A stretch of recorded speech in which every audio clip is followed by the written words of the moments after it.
Shalom Bapak Ibu sahabat GPIB dimanapun berada. Kita jumpa kembali dalam program Night Call GPIB Rabu 20 Maret 2024 bersama saya Pendeta Natasha Jolinda Nusi.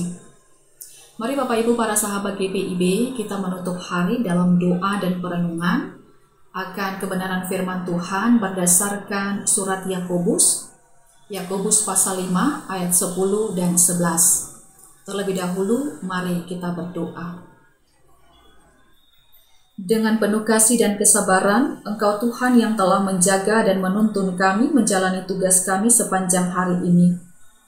Sebelum kami beristirahat, kami ingin jiwa kami kembali dipulihkan melalui kebenaran firman-Mu yang memberi ketentraman bagi jiwa kami yang lelah. Oleh sebab itu, tuntunlah kami dengan Roh Kudus-Mu dan berfirmanlah. Amin. Pembacaan Alkitab kita terambil dari Yakobus pasal 5 ayat 10 dan 11 yang menyatakan, Saudara-saudara, turutilah teladan penderitaan dan kesabaran para nabi yang telah berbicara demi nama Tuhan. Sesungguhnya kami menyebut mereka berbahagia, yaitu mereka yang telah bertekun.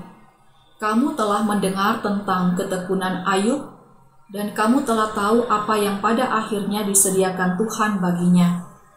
Karena Tuhan Maha Penyayang dan penuh belas kasihan. Demikian pembacaan Alkitab, terpujilah Tuhan, Hosiana. Sahabat GPIB yang dikasihi dan mengasihi Tuhan Yesus. Seorang bijak pernah berkata, sejatinya penderitaan adalah sebuah pengalaman yang mengajarkan kita menjadi kuat. Lagi pula tidak ada kemuliaan tanpa penderitaan dan pengorbanan. Seorang bijak yang lain juga pernah berkata, siapapun yang menerima penderitaan secara batiniah akan menjadi lebih dewasa, lebih mampu memahami orang lain, dan lebih manusiawi. Jika kau menderita, nikmatilah, sebab di balik penderitaan ada kebahagiaan yang menuntun pada kedewasaan. Senada dengan hal itu, Yakobus dalam suratnya kepada para pembaca menyebutkan bahwa orang yang bertekun dalam penderitaan disebut berbahagia.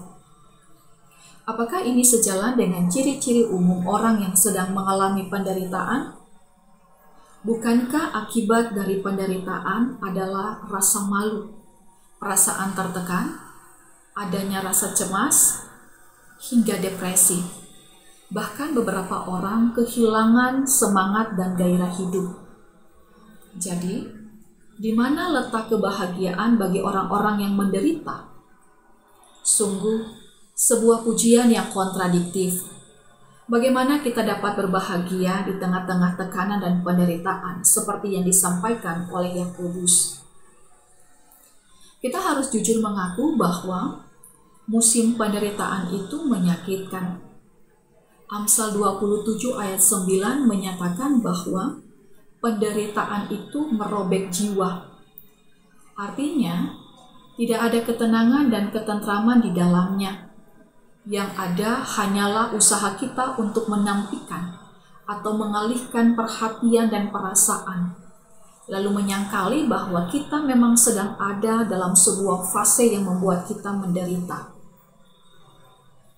2 Korintus 1 ayat 8. Rasul-rasul dengan jujur mengaku bahwa mereka telah putus asa dengan hidup mereka yang diakibatkan karena penderitaan yang mereka alami di Asia Kecil.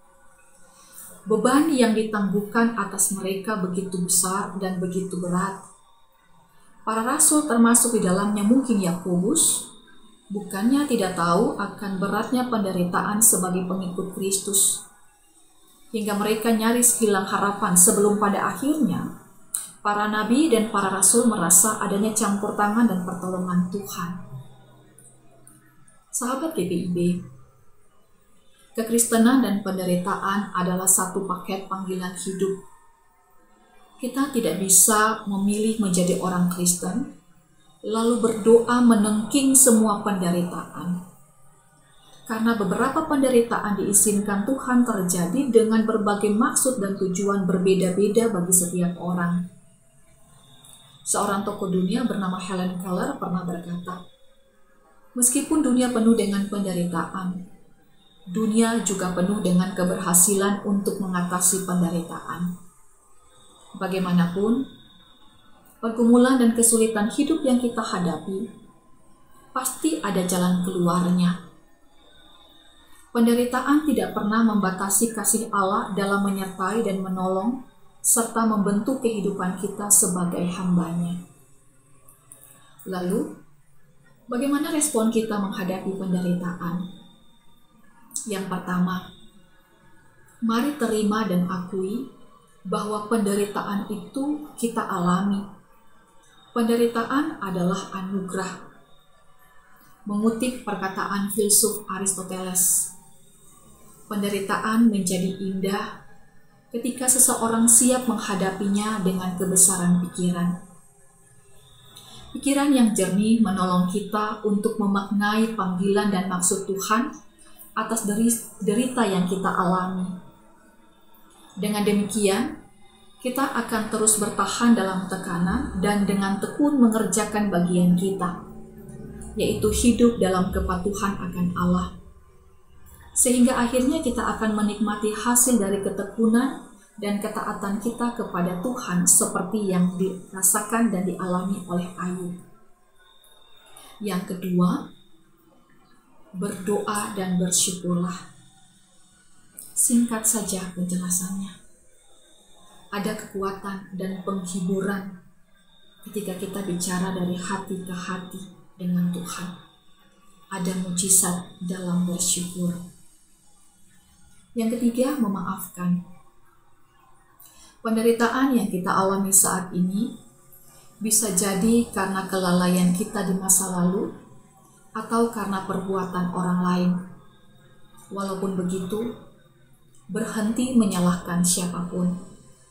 Penderitaan kita mungkin menjadi alasan orang lain untuk tertawa, kata John Green, seorang penulis.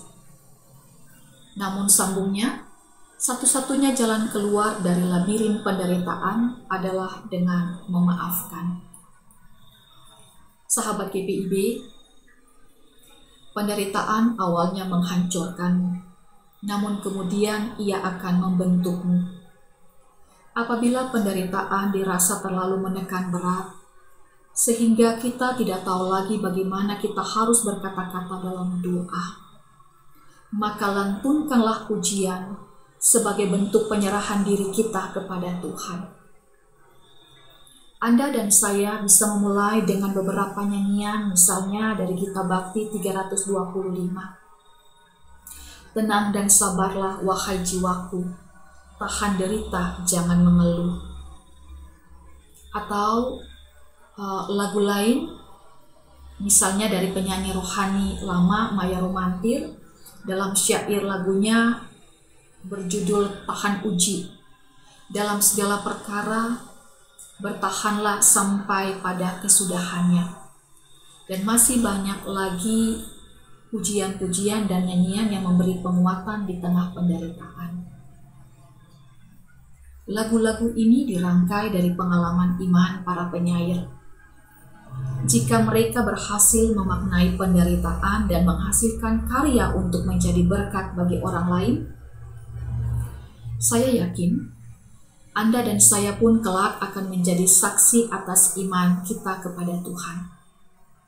Akhirnya, saudara-saudaraku, kuatkanlah hati, tetap sabar, nantikan waktu Tuhan, dan bertekunlah dalam doa. Tuhan pasti menolong. Mari kita berdoa. Bapa, biarlah kebenaran firman-Mu menjadi kekuatan bagi setiap kami yang sedang bergumul dengan berbagai penderitaan yang membuat kami hampir menyerah dengan keadaan. Ampuni kami jika dalam proses ujian hidup yang harus kami lalui, terbesit pikiran untuk berhenti mengandalkan Tuhan. Ampuni kami karena sempat meragukan kuasa-Mu. Tolong kami untuk menemukan makna di balik derita yang sampai saat ini masih kami gumuli. Lalu kiranya kami disanggupkan untuk berani menaruh rasa percaya seutuhnya hanya kepadamu. Mampukanlah kami Bapa untuk tetap bertekun dalam iman, bahkan ketika hidup berjalan tidak sesuai dengan rencana dan ekspektasi kami. Tolong kami untuk tetap setia mengerjakan bagian kami, yaitu hidup dalam ketaatan untuk menjadi pelaku firman-Mu. Tolong topang kami supaya kami mampu bertahan hingga menjadi orang-orang yang menang sampai pada garis akhir. Kami serahkan hidup dan seluruh keberadaan pergumulan kami kepadamu. Dalam nama Tuhan Yesus kami berdoa. Amin. Demikian program Night Call kita di malam ini. Selamat beristirahat. Tuhan Yesus memberkati kita semua.